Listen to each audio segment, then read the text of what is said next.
Hello podcast listeners, Simon Miller here with another cold opening. Don't worry, I'm not going to do too many of these. I know why you did one on the last episode as well, but as I said there, Chris Jericho does it, Stone Cold Steve Austin does it, I'm promoting my own things, I feel like that's allowed. Just a shout out to remind everyone that all of my podcasts and personal content that's also on youtube.com/The Miller Report Rules is all supported by patreon.com/Simon Miller 316, and I would like to start adding a few features and starting to evolve all of that, but to do that I do need support through the Patreon. So even if you could find it in your heart to throw $1 in the mix, you have no idea how much that helps. So even if you do check out the page and realize it's not for you, that's fine, but I'd appreciate you having a little look anyway. Now we're going to get on with the show, where indeed we do talk about how Vince McMahon could kill AEW.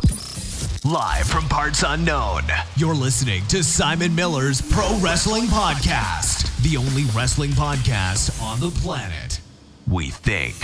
Sit back, relax, prepare for positivity to run through your veins as Simon Miller gives you your weekly dose of powerful pro wrestling audio. It is Miller Time. Hello and welcome to Simon Miller's Pro Wrestling Show. My name is Simon Miller and this is a pro wrestling show with a very special episode to end a crazy week of wrestling. As always, remember you can support all of this at patreon.com/Simon Miller 316. Anything you can throw in there, I would appreciate it because it allows me to keep the podcast going. And why not give my YouTube channel a subscribe at youtube.com/The Miller Report Rules, or just search for Simon Miller. And when you are on there, you can watch the podcast live as when you get a little notification. As long-term listeners know, when we are not doing that episode on YouTube, we always like to reach out to patrons and get them as a guest on the show. And I'm very happy to say that my man, who's been on many times before, is back once again. It's my man, Cheval. Cheval, how you doing today, my friend? I'm good, Simon. I'm good. How are you? I'm very well. Dude. It's good to hear your voice again. I know you've been traveling here, there, and everywhere, seeing a bunch of wrestling shows. You went all the way to Double or Nothing as well. All the way, all 55 minutes of flying. Well, you still put the effort in, man, and that's what matters. What did you think of it, dude? Let's just start there. I know it's a few weeks removed now, but look, many people say it changed the wrestling world. Yeah, it was very important for me to go. Again, I told my wife that I wanted to go for 3-4 days, but there was no way with a newborn. So I'm like, okay, I'll go for only 1 night, 2 days. I'll go to Starcast because the nothing was basically sold out. I wanted to meet some great people over there, and so that was very important to me personally. So I went there. Nothing too much on Thursday, but Friday morning, I was at Starcast. It was very interesting, to meet different people, different fans, media people, what culture people. So that was pretty cool. Who'd you meet, man? Other than what culture? Did you meet any wrestlers, etc.? Yeah, I mean the wrestlers was basically signing to all of the fans over there. So I got to meet. I saw Kevin Nash, I saw X-Pac, I saw Booker T has the longest line from, I think, really? from all of the wrestlers. Booker T had the longest line for a long time. The AEW t-shirts and the merchandise stand also had a long line, which was very cool to see them. And also, the indie wrestlers and the people that was in the Battle Royale and stuff like that. So it was pretty cool. What do you think of the show itself? Are you as enamored with it as other people were? The Double or Nothing was it wasn't perfect by all means. I mean, it was whatever it was supposed to do. I mean, it was the Battle Royal was, I think, had a lot of mistakes in it. We're not gonna go, into details about, every single thing because it was a while ago when people already I think bored with it. But but I think the ending of the Battle Royal was pretty cool. MJF, by the way, I saw him also in the Starcast and in the convention when they arrested him, twice. But so I was there also to actually seeing it, and he is actually a very good character right now in the wrestling world, which is very cool. That was cool. The brother versus brother, they had a chance to do it in WWE, but they Vince, I guess, did not want to do that in WrestleMania, so that's his loss. That was very, very emotional, very, very good. The match was good. The ending was, of course, I mean, I had tears in my eyes too. That's good, man. That's what wrestling's all about. Exactly. And then it's funny because at Starcast, I saw Adam Wilborn and Adam the two Adams and the third guy with the beard, and I told him, Phil, what yeah, culture Phil, is yeah. here? How are you? And he's like, wow, what's up? I told him, you came all the way, to WrestleMania. I didn't expect to see you here. And they're like, yeah, we're here also. And they shove a microphone in my face and they asked me, so what do you think? So what do you think CM Punk is going to be? I told him CM Punk. No, CM Punk is not going to be there. I told him CM Punk is going to be 100% no, but John Moxley is going to be 100% yes. That was a day before. Dude, you absolutely smashed it, man. What did you? I mean, look, not only has he been smashing it there, but by the in between all of that, and obviously now he's smashing it in New Japan as well. Like he is back with a vengeance. Yeah, again, good for him. I hope for him it's gonna be. He will have a very successful career outside of WWE because, again, we heard what he has to say and all his booking and that was very terrible the way they had something going on with him and they didn't know how to capitalize with him. So that's Vince for you. And now he won the United States Championship, right? Like whatever, it's like the equivalent to the United States Championship. Yeah, he won the the United States Championship in New Japan as well. He's got, by the time this goes up, he'll literally be about to have a match at Dominion as well against one of the young Lions. So he is, he's making his impact. What's your take on the WWE scene since we last spoke as well? Because, the big conversation at the moment is that it's struggling a little bit and that people don't really know what's going on, and obviously I think the AEW thing has strengthened that, and New Japan's had a pretty good week. And obviously, like I say, we said this the other day as well, John Moxley right now is the hottest thing in pro wrestling. Like, he just is. There's no two ways about it. Everybody's talking about him. And because he's not WWE focused, it almost gives people another reason to, not take shots at WWE, but find another reason not to watch. You and I have talked about WWE a lot in the past. What's your current opinion on it right now, as it stands? I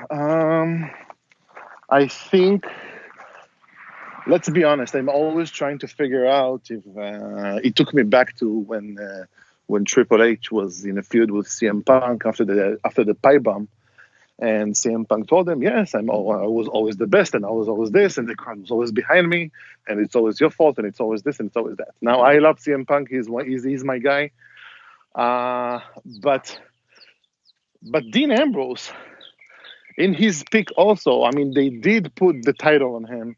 He did had all the weight on his shoulder and everything, and I don't think something about him did not really click. Or did not really took. It was exposed also. If people remember when in the Stone Cold Steve Austin podcast, the Stone Cold Steve Austin, that was the worst thing in his career until then, and I think since then, I don't know. Maybe Vince gave up on him a little bit, and he said, okay, maybe we'll focus on different people. Maybe we'll do this. Maybe we'll do that.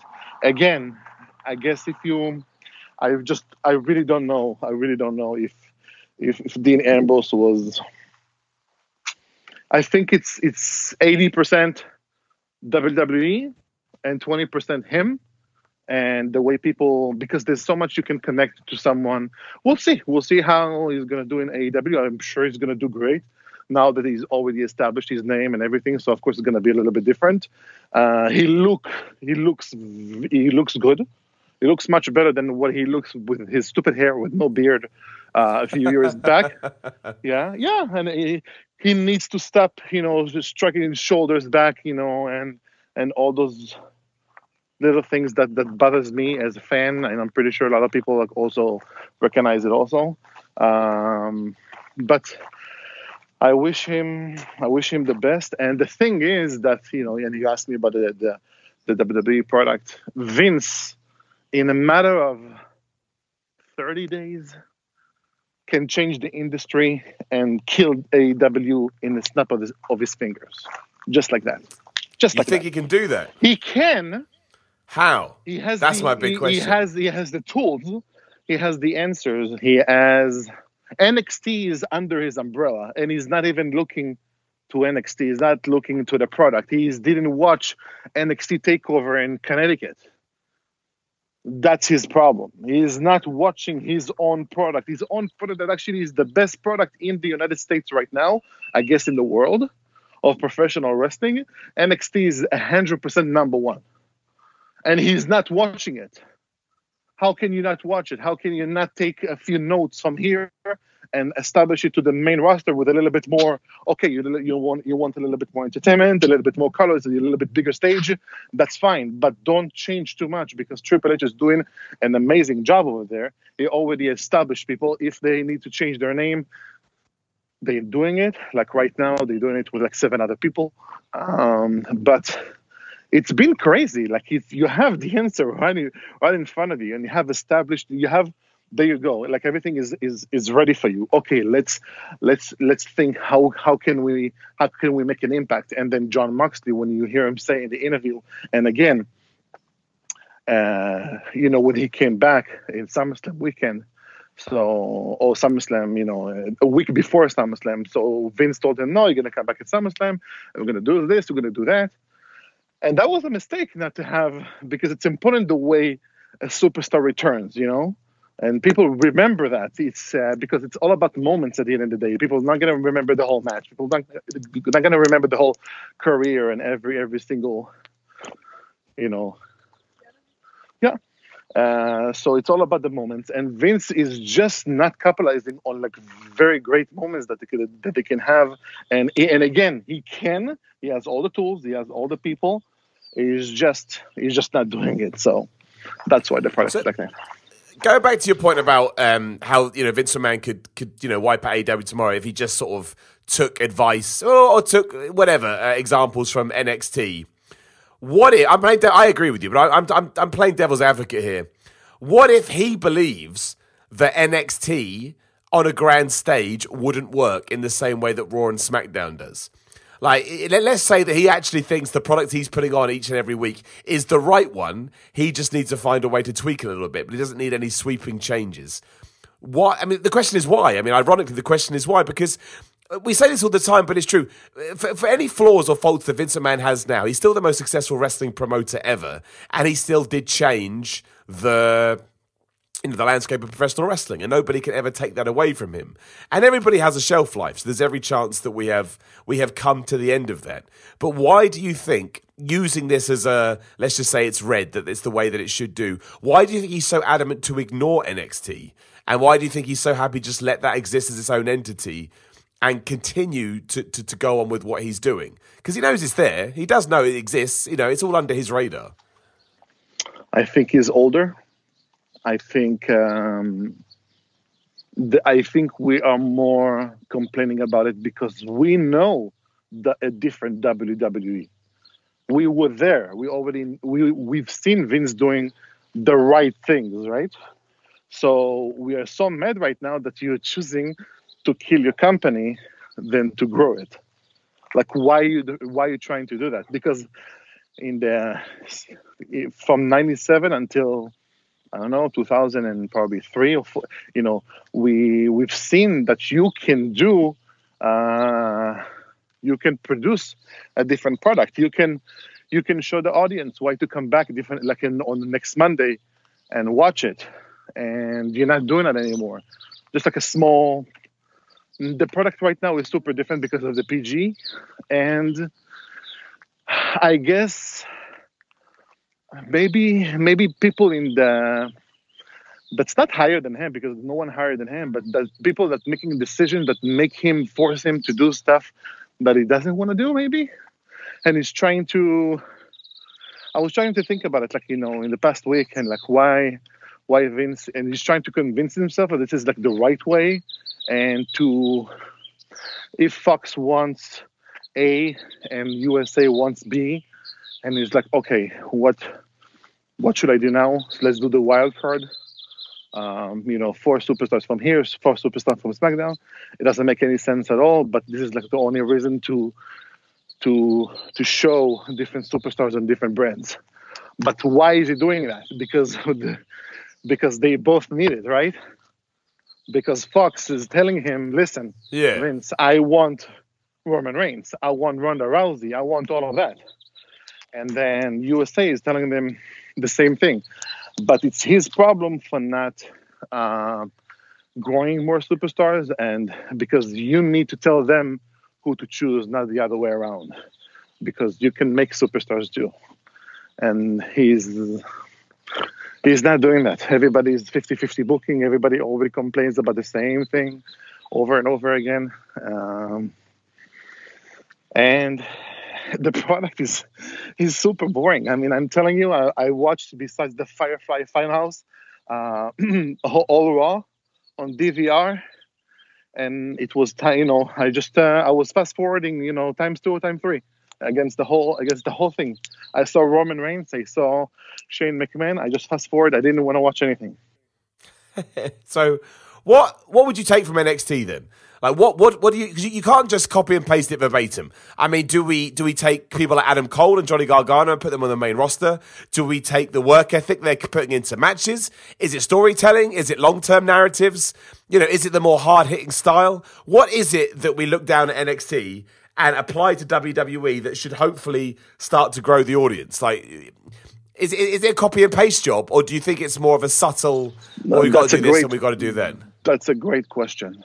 And I think Vince, sitting down with Triple H and Shawn Michaels, they've been working in NXT. They know, sometimes if you make a storyline a little bit more simple and a little bit just not scratch-headed and not so over the top, and because that's what WWE is doing. The main roster is taking everything to the extreme. Something is work for them, they're gonna make a T-shirt out of it. They're gonna repeat it again and again and again. They're gonna kill it, So we're gonna laugh about Brock Lesnar doing this with a boombox. Okay, we're going to see the over the top now next week. So we don't need to do that. Just calm down. Like, everything is gonna be okay. Just turn the volume a little bit more. And that's it. We need the matches. We need the storyline to be a little bit like simple and make sense with no holes. We need the pay-per-view / takeovers to be a little bit more indie style, if you want to call it, in a specific matches, the matches that actually needed to. Because I'm going to touch about it later, but the Young Bucks and the Lucha people, Lucha Brothers, sometimes it fits and sometimes it doesn't, So you can produce a great, I know he doesn't like tag teams. Vince never liked tag teams. Never, ever, ever in his life. And he likes he likes one-on-one, the big name and the big attraction and the big this. Tag team will never and will never be a main event. Maybe he will give them a little bit of shine here, to shine there, but overall it's not going to happen. And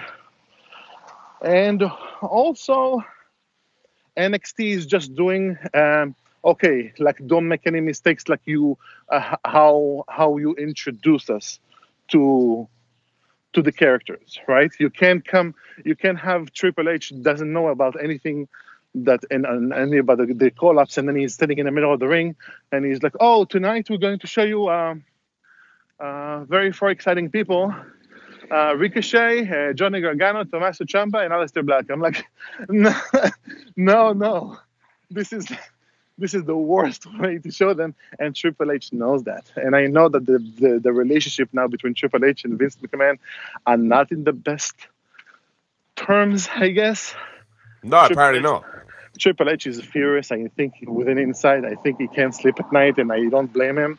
And I'm pretty much, I'm sure he's talking to his wife all the time, and they're trying to make sense out of him, so like, if you have let's take the Undisputed Era, for example. If you call just Adam Cole to the main roster by himself, you're killing him. Maybe not Adam Cole, But if you call Bobby Fish or Roderick Strong, right? If you just no, they have to come as a group. They have to come as a shield with no from the crowd attacking people, taking over, and let's do a takeover over Monday Night Raw. That's like a storyline. Okay, now NXT is gonna take over Monday Night Raw. Play it a few months, and then do something in Survivor Series, right? But something simple like that. I mean, Tommaso Ciampa cannot be the biggest heel and the best character ever in all of the industry of pro wrestling or sports entertainment, whatever you want to call it, and then come to the main roster and be a vanilla midget. It just you actually have to work for it not to work. You know, it's unbelievable. Well, there is a rumor at the moment. There is a rumor going around that Adam Cole is it's something that Dave Meltzer said on the recent episode of Wrestling Observer that he may be being called up. He may be being called up soon. I mean, my thing was always, I don't think that you could screw up Adam Cole. But after see what happened to Ricochet, you never know what you just never know what they're going to do with him, and it all depends on Vince McMahon. And I think when I think about everything we've been talking about, the real issue is I just don't think in 2019 anything can depend on just one human being. Because in the modern world that we live in, there's far more to deal with than there was back in the past. It's not just about sitting around a pool and booking a wrestling storyline. You have to worry about stock and money and finances and shareholders. And, as of next year, Vince McMahon's going to be heavily involved in the XFL. And your human body, you can't fight time. You can't fight age, as terrifying as that is. So I just think he stretches himself too thin. I'm not saying he doesn't have the creative mind that he used to, but I definitely think he stretched himself too thin. And now we've got to a point where you are seeing an adverse effect. You mentioned the Young Bucks and the Lucha Brothers a minute ago. What was your take on them? It sounded like you had an interesting point. No, I'm saying if you take that to the main roster, I don't want to. It's okay every now and then, but you can't have 56 finishers and all kickouts in 7 minutes and call it a great match. Everybody can do that. And no selling and no this and too many super kicks and too many, because the super kick is not going to be special anymore, right? When Shawn Michaels used to do it, it used to be something great. Today's it needs to be something special. When Adam Cole was against Ricochet back in NXT, and I think Ricochet, I think you talk about it with someone else in the podcast a few weeks ago, and I was like, I know who you guys talking about, and he's trying to explain to you. Ricochet went to the middle rope, he did a backflip, and then mid-air, Adam Cole kicked him with a super kick, and that was picture perfect to the chin, selling. Everything was amazing, but that was something special. That was like, we haven't seen super kick in the whole match until then. So that's special. Okay, they are talented and and everything is, but sometimes you do have to work a little bit different matches because not every match can be the same thing, and to kick out of like 300 finishers and then only a gun will take you out, right? It doesn't make any sense all the time. So that's my only critique. Again, it was a good show. Double or Nothing, we need it for the industry. We need Vince McMahon needs a wake up call, right? That's his wake up call. So, but I guess I'm playing devil's advocate here. I don't necessarily agree with this, but I know that this would be something that would come up. You mentioned about, and you're right, storytelling and making moves means something, is important, if not imperative, when it comes to professional wrestling, especially in 2019. Some people would say that it was very similar in something like Adam Cole versus Johnny Gargano from NXT TakeOver 25. I know there wasn't it was very, very, the point was it had a very similar feel in the sense it was fast-paced and there was a lot of kickouts and there was a lot of teases. How, again, devil's advocate, but how would you say that differs from what we did on the Double or Nothing show with the Young Bucks and the Lucha Brothers? Because I don't know, I understand the question. That was, I was thinking about it while I was watching the match. The match was, I think, for my taste, 6 minutes too long. Maybe between 5 and 6 minutes too long. They couldn't make it like a little bit shorter. But still those two made it something special, and they still told the story throughout the match. There was I think they also told the story that nobody was talking about it in the first match when everything was equal. Everything was about equal. They were it was unbelievable, like by the pound. Everything, every move, they were thinking the same, and the reversal and everything. That was something beautiful to watch. This one was the part two was the continuation of that. And we saw just different parts going, okay, yes, there was a part of, the super kicks also on the outside that was a little bit ridiculous that they both kick each other with a super kick. But the overall story, you don't even care about the rest because the story was mixed. That was a good story. And yes, I would turn it down maybe a notch, maybe. It wasn't as good as the last time that they fought. But come on. If that's going to be my complaints, I wish. Well, how about the argument that while obviously storytelling is imperative, is it not good to have the odd match like that? Because I thought, especially watching Double or Nothing, it was great to get, like you say, it's great to get a tag team match. And I personally think that's something that WWE needs to get on board ASAP. Like, they need to completely rehab their tag team division and bring it back just so that, every card you have doesn't follow a similar format. And we talked about this in the last episode as well. But I certainly am warming more towards what New Japan and AEW does in terms of how they structure a card. I like starting off with the match that has the least anticipation and just building on an upward curve to the main event, which should technically have the most anticipation. But within that, I don't necessarily always want to see the same contest. So if one of the matches can be a spot fest and can be a bunch of moves and high-flying stuff that I really enjoy, I'm a bit like, you know what, that's okay. That's okay to me. If anything, I don't want WWE to become AEW, and I don't want WWE New Japan, and I don't want those three to mix. I want them to be three separate products, and I want them to do their own thing. But the one thing I certainly want to see traits in overall is that it never feels like they're showcasing the same match.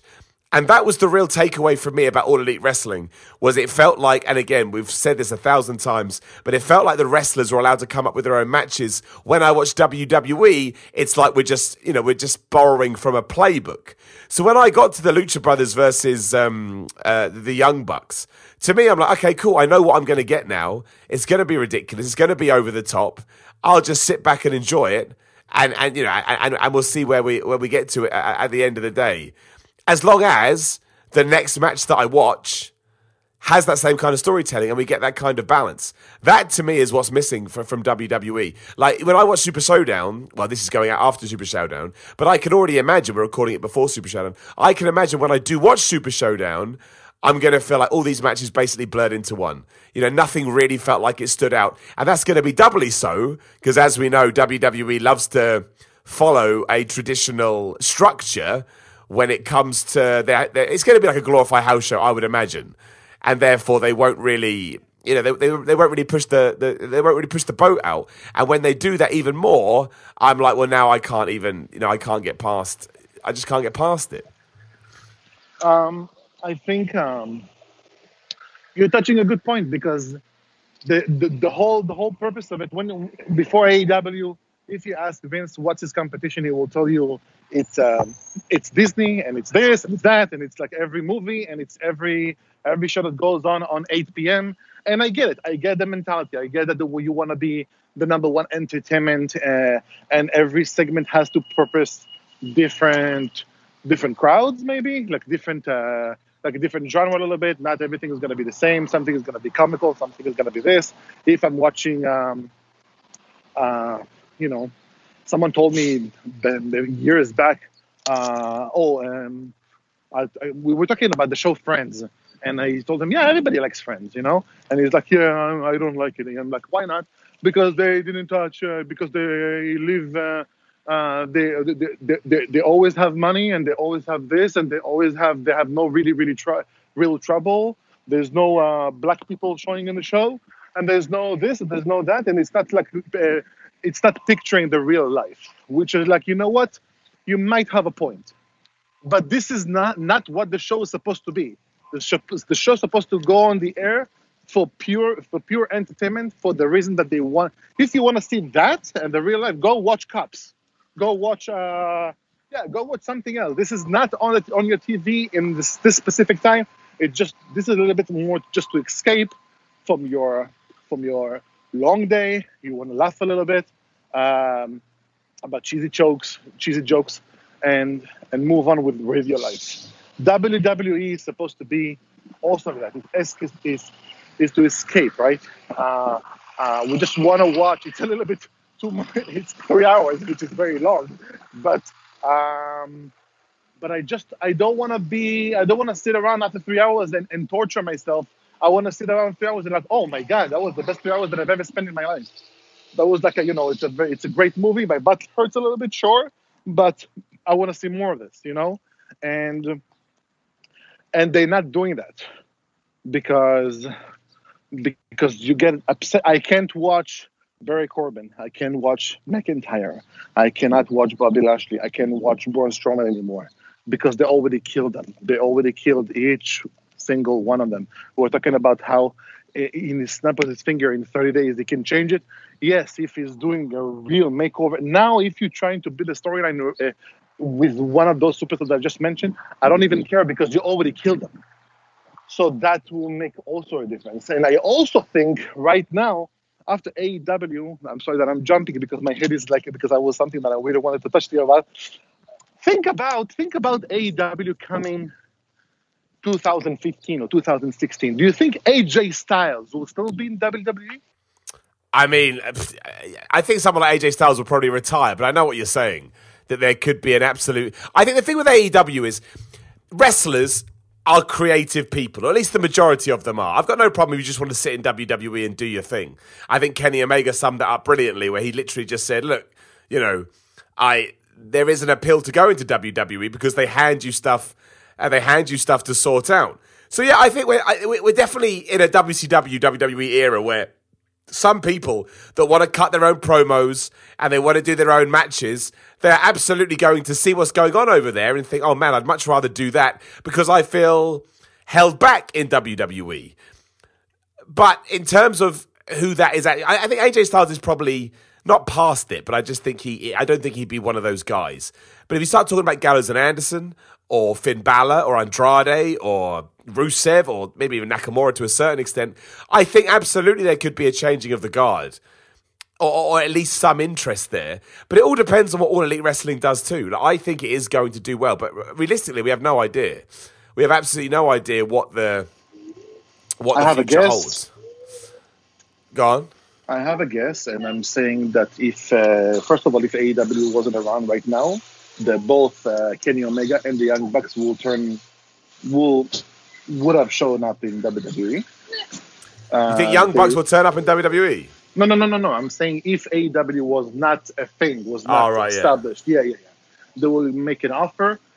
They got offered a lot of money, and Kenny Omega, and they will probably end their career in WWE because this is the only place. That's why AJ Styles, when we saw AJ Styles at the Royal Rumble, everybody was like, holy shit. And everybody flipped out, and it was a very cool thing to see. And still I'm that element of surprise. I still think if AEW wasn't around, we would see Kenny Omega, and that would bring also another few years of new life and new competition and new excitement to the product. But now, because of AEW, they're not going to get it. And not only they're not going to get this, they're also going to compete with the new stars in the market. So in terms of the WWE roster, you mentioned the likes of Braun Strowman who have lost their way entirely. Who's the guy?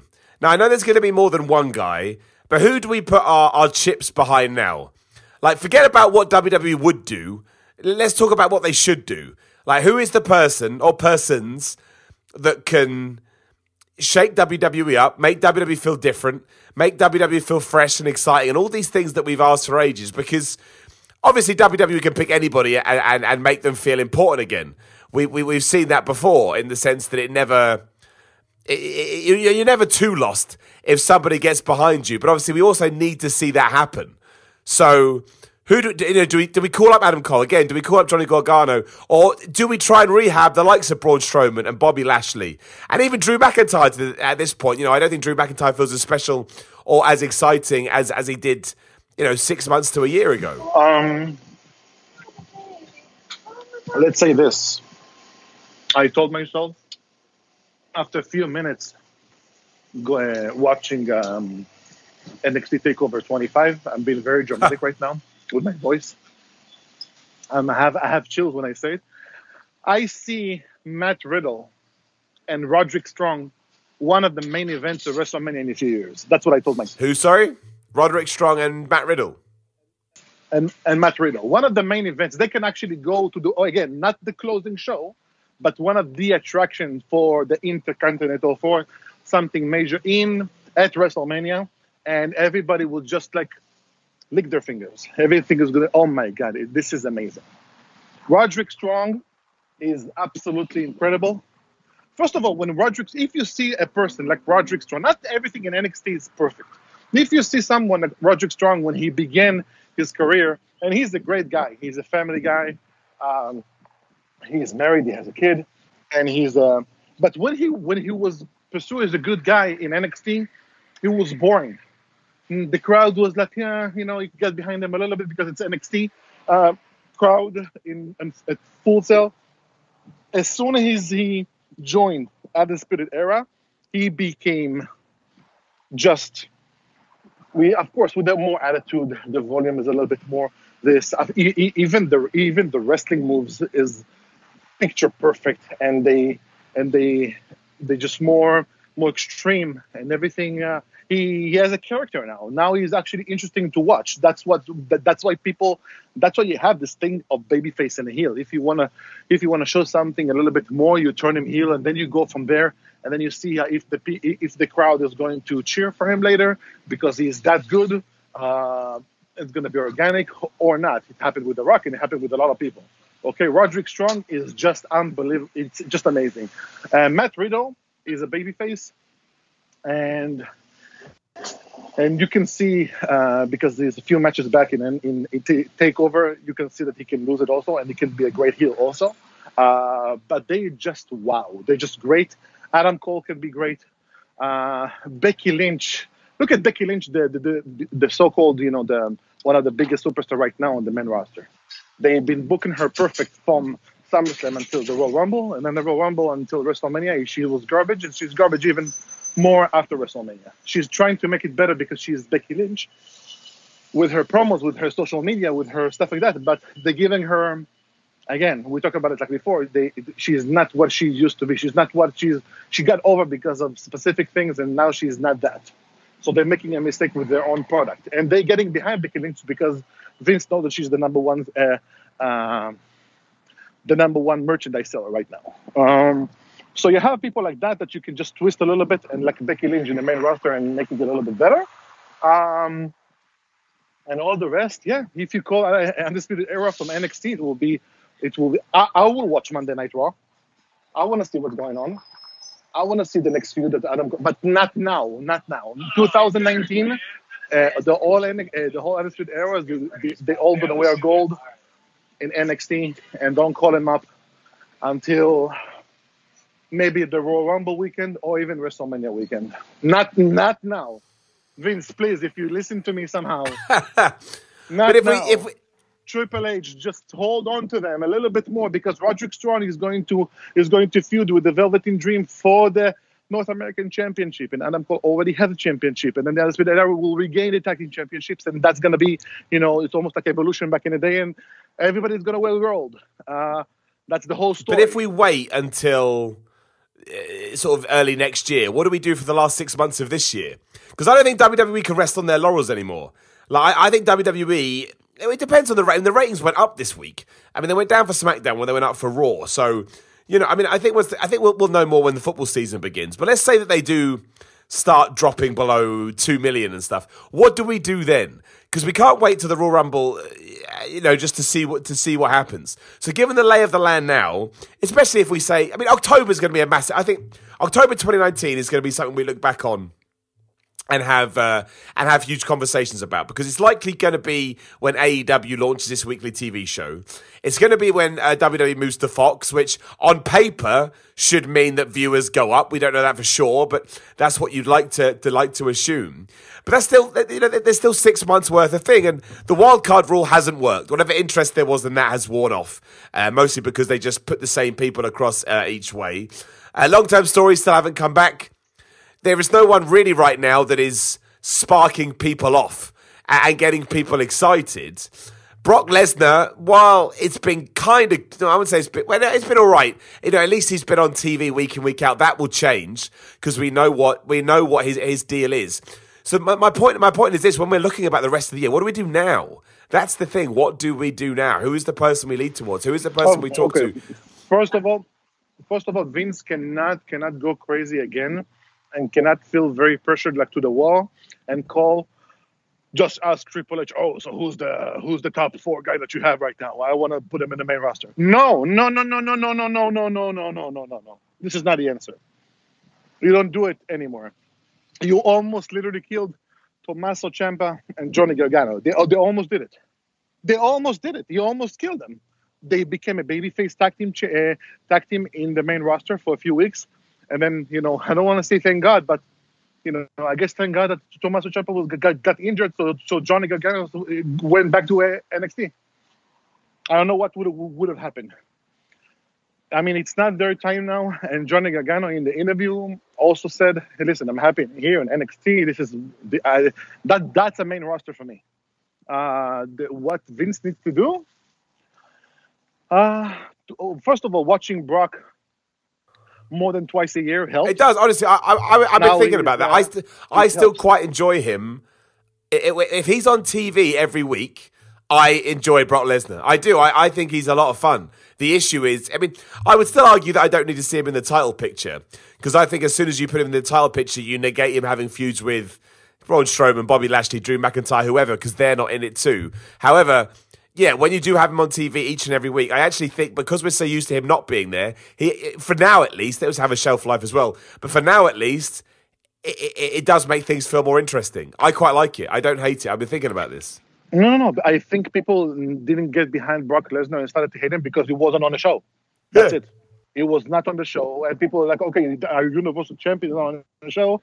We don't care about him anymore. If he's going to be champion, he's going to be at a show. Perfect. And by all means, let him have feud with multiple people. I think he can actually help the product a lot more than what he actually is doing. I think Vince is supposed to drop. If Vince is going to give him another $5-6 million for a year for 3 appearances, that's going to be a mistake because we don't need it. I don't think, because he's not really helping ratings when he shows up once a while, like a few times a year. I don't think it helps at all. So just save your money, Vince. And don't say, oh, I own Brock because I pay him money. It doesn't, we don't really care. I think the titles, we should start from the basic. We should go back to the beginning. We should take a deep breath, and we should, first of all, have the title mean something. If the title is not meaning anything, everybody's just walking. What do I care about Roman Reigns and Shane McMahon? Is the feud between Vince and Stone Cold was interesting back in the Valentine's Massacre, whatever you want to call it, the cage match. He told them, if you're not going to win this, you're not going to get that, and it's going to be some kind of a championship or #1 contender or something, and the people got behind it. That's why we don't like Vince, because you're telling us, no, you can't touch that gold. It's all about the gold. Why do I care about the match between Shane and Roman Reigns? Why do I care about the match between Reigns and McIntyre? It doesn't make any difference to me. You win, you lose, it's a draw. I don't care. I'm not gonna watch it. The Goldberg and Undertaker match is only for the face-off that they already did, by the way, on Tuesday. So that's been taken away already. It's going to be cool 3-4 minutes. So, yeah. But we talk about it. All the Saudi show is just it's just a house show, right? I would say so, yeah. It's bigger than WrestleMania. And then, the Saudi prince is calling Vince McMahon and is telling him, what is all the big superstars that I want to see, and let's do this against this and this against this. And Well, that's that was the it. real thing. Like when I watched SmackDown and realized I had more of a reaction just watching Goldberg and Undertaker than they didn't even do anything.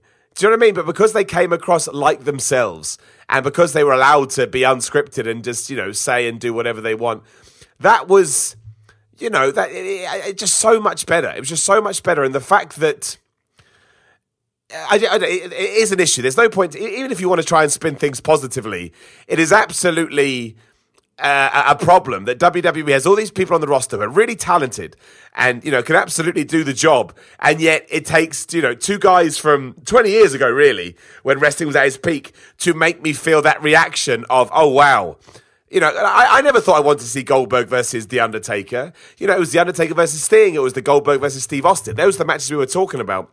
But because of the way they were portrayed, because of the stigma they still have around them, because of the legend that kind of sits on their shoulders, like I say, I watched 5 hours of wrestling this week in terms of WWE, and the highlight was watching Goldberg and Undertaker just stare each other down. And, to have Goldberg not back down from The Undertaker and stand up to him. I don't need a long match when we get to Super Showdown, but WWE did make me more interested in that than I am now. And in that sense, it's like, fair play. I can't argue with it. I'll give them some points on Tuesday, because I didn't think that the Undertaker will show up. That was a nice surprise for me. It was a surprise nonetheless. It was pretty cool. I was like, oh, shit, he's going to show up. He's going to show up now. I was like, okay, that's nice. I mean, you missed something then, but okay, I'll take it now on free TV. Also, it's funny. I've been watching not too much, but a few. I think a month ago. I went back to the network and I watched. I don't know how I got to this episode of the 97 or 98 episode of Monday Night Raw. It was one of them.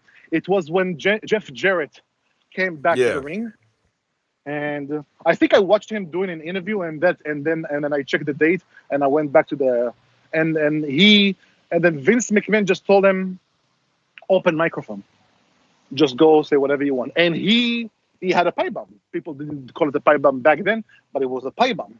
He still had a long hair, and he went off on everybody because he came from WCW back to WWF at the time. And the thing he said back then, to just show you, but that because it was Monday Night Wars, and Vince said, okay, let's just change something. Okay, you go, open microphone. And Jeff Jarrett said, are you sure? Anything I want? He's like, yes, whatever you want. I'm not holding back on anything. Today, they cannot say anything they want because, it's still a PG environment, but they can say everything that's on their mind in the correct language and everything, which takes away a little bit, but not that much. So the scripted promos and all of that, again, just understand the superstar that you have and see who's qualified for what, and let them swim. If they're going to sing, okay, so you're going to know who is going to make it, who is not going to make it. And I don't think you understand the superstars. Right now, after Dean Ambrose, after he's been with him for 5-6 years, if you don't understand his character, so that's on you. Dean Ambrose made a lot of mistakes back then, but if you don't understand Dean Ambrose now, so, Why do you... So, yeah. So why? I mean, aside from the obvious, why do you think that we're still in this position where... Because, they let Goldberg do it unscripted. He was allowed to go out there. The Undertaker's a bit different because he has to talk in wacky talk because of his character. But we know what can happen when, guys and girls go out there without a script. But ultimately, it's not working with a script. And it's a constant criticism that keeps coming up. So what do you think is the real adverse, reaction to actually trying to just get... I can tell you. Big company like WWE... again, if you're a small business owner and you have a few employees, you have a lot of headaches. Okay, if you have 8, 10 employees, 15 employees, it's a lot of headache, and everybody's gonna bitching about this and about that, and why is this and why is this and why is that, and why If you have a perfect employee that doesn't complain about anything, you thank the Lord. If you're not believing in the Lord, you're thanking the Lord 15 times a day. Okay? I know as a business owner, I know that. I know how does it work with other people, with employees that you actually pay money to them. Now, imagine WWE, giving some people scripted, some people not scripted. Oh, and then this guy is going to do this, and then this guy is going to complain about that, and this guy is complaining about this, and then so they're trying to make everything less of a headache for them. That's why they have a very strict rule. Maybe 1, 2 people can go off a little bit here, a little bit there. If they're world champion, like Seth Rollins and like people who have been there for over 15 years, or over 10 years, or something like that. These days, I think because of the change in the environment and change in the pro wrestling world right now, I think they will change it because they will take this headache and give a good competition and better product, and then handle the headache from the wrestlers, or from the entertainers and from other people, because you can do both. You can't please everybody. Everybody's going to be in the bottom at some point. When AEW is going to be launching their first episode, and Tony Khan said they're going to do a weekly show live in different states, and that's going to be very, very different. Again, I'm all AEW, and I want them all to succeed, and I want all pro wrestling to be successful. But don't forget that the people that I watch at Starcast, all the people that came for the whole weekend, those are the hardcore wrestling fans, came to Vegas from different people from different states to Las Vegas to watch Double or Nothing. And not every single person will be there for the weekly shows, and to go to Chicago, and to go to Atlanta, and to go to New York, and to go to different people on a weekly basis. Because then you will hear the WWE universe, sometimes they're quiet and sometimes they're not really. There's a difference between Full Sail and NXT TakeOver on a Saturday, on a big event show like SummerSlam and like Royal Rumble and like WrestleMania, and the crowd is just unbelievable because everybody's coming at the same time.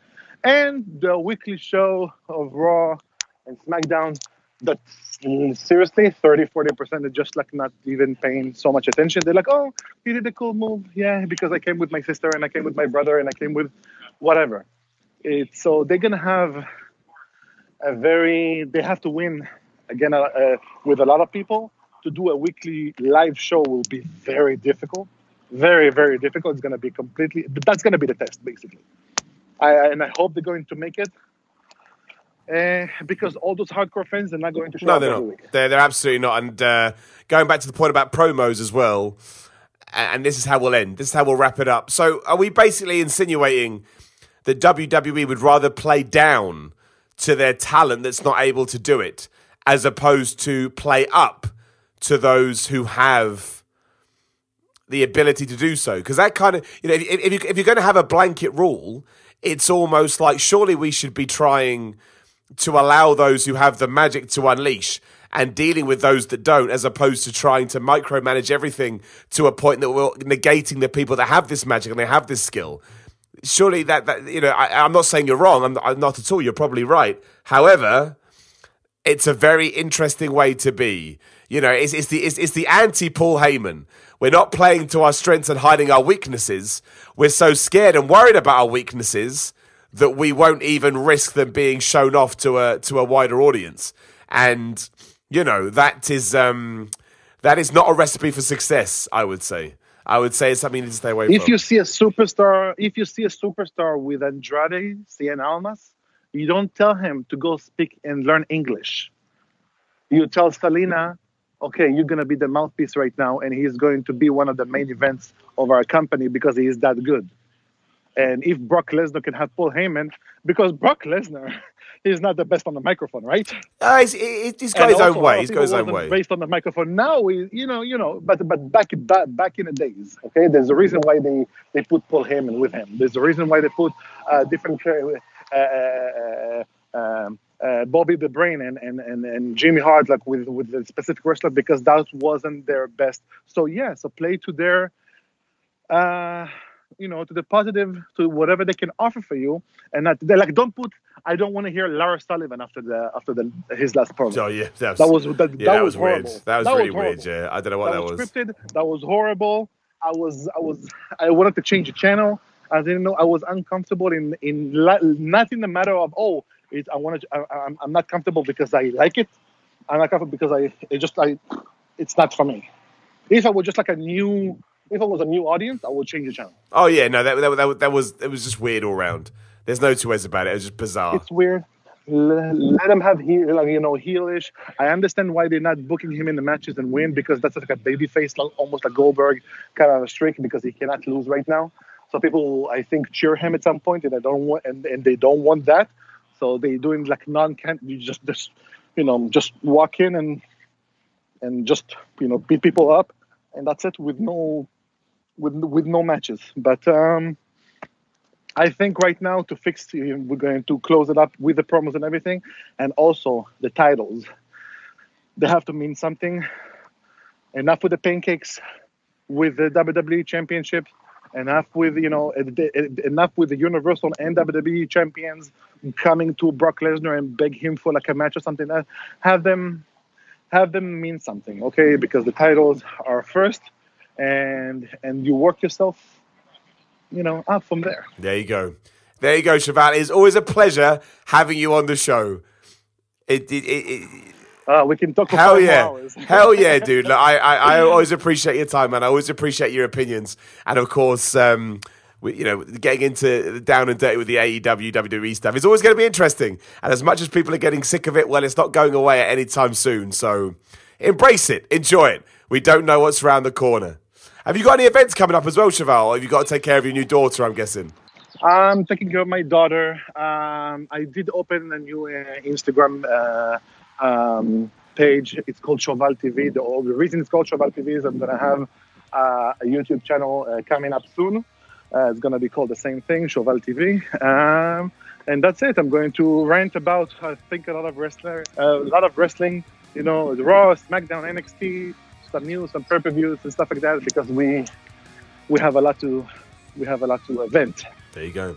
Check it out, Cheval TV. It'll be up soon. Follow on Instagram. And then nothing else. Make sure you do all the other stuff as well. You can follow me on Twitter at Simon316, Instagram at Simon316, YouTube.com/The Minute Report Rules, now with an actual picture of me. So hopefully people can find the YouTube channel a bit easier. And again, all supported by Patreon.com/Simon316. And there's a bunch of wrestling merchandise over at SimonMiller.BigCartel.com. Cheval, my friend, thank you so much as always.